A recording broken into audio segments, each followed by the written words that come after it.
അബ്ദുല്ലാഹി ഇബ്നു മസ്ഊദ് റളിയല്ലാഹു അൻഹു കൂഫയിലെ ഒരു അങ്ങാടിയിലൂടെ നടന്നു പോകുകയാണ്.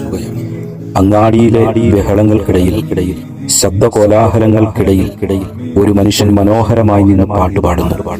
അദ്ദേഹത്തിന്റെ വശ്യസുന്ദരമായ ശൈലിയിലുള്ള സ്വരമാധുര്യത്തിലുള്ള പാട്ട് കേട്ട് അങ്ങാടിയിലെ ജനങ്ങൾ അദ്ദേഹത്തിന്റെ ചുറ്റിനും തടിച്ചുകൂടി.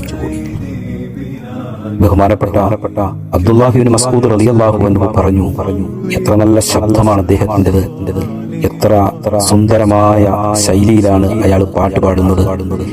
ഈ ശബ്ദത്തിൽ, ഈ ശൈലിയിൽ വിശുദ്ധ ഖുർആൻ അദ്ദേഹം പാരായണം ചെയ്യുകയായിരുന്നെങ്കിലോ എത്ര മനോഹരമായ. അബ്ദുല്ലാഹി ഇബ്നു മസ്ഊദ് റളിയല്ലാഹു അൻഹു അദ്ദേഹത്തിന്റെ ശബ്ദത്തെ വാഴ്ത്തി പറഞ്ഞത്, അദ്ദേഹത്തിന്റെ ശൈലിയെ കുറിച്ച് പുകഴ്ത്തി പറഞ്ഞത് ആരോചന അദ്ദേഹത്തോട് പറഞ്ഞു. അദ്ദേഹത്തിന്റെ മനസ്സിൽ ആ വാക്ക് വലിയ പരിവർത്തനങ്ങൾ, വലിയ മാറ്റങ്ങൾ സൃഷ്ടിച്ചു. അദ്ദേഹം പശ്ചാത്താപ മനസ്സോടുകൂടി അബ്ദുല്ലാഹി ഇബ്നു മസ്ഊദ് റളിയല്ലാഹു അൻഹുവിന്റെ അടുക്കൽ വന്നു. അദ്ദേഹം പറഞ്ഞു, ഞാൻ പശ്ചാത്തപിച്ചിട്ട് വരികയാണ്. അബ്ദുല്ലാഹി ഇബ്നു മസ്ഊദ് റളിയല്ലാഹു അൻഹു അദ്ദേഹത്തോട് പറഞ്ഞു, നിങ്ങളോട് എനിക്ക് വെറുപ്പില്ല, നിങ്ങളോട് എനിക്ക് ഇഷ്ടമാണ്. നിങ്ങൾ തൗബ ചെയ്ത് പശ്ചാത്താപ മനസ്സോടുകൂടിയാണല്ലോ അങ്ങോട്ട് വന്നത്.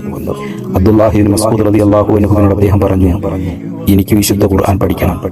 അള്ളാഹു എനിക്ക് നൽകിയ സ്വരമാധുര്യത്തിൽ, സുന്ദരമായ ശബ്ദത്തിലും ശൈലിയിലും എനിക്ക് വിശുദ്ധ ഖുർആൻ പാരായണം ചെയ്യണം.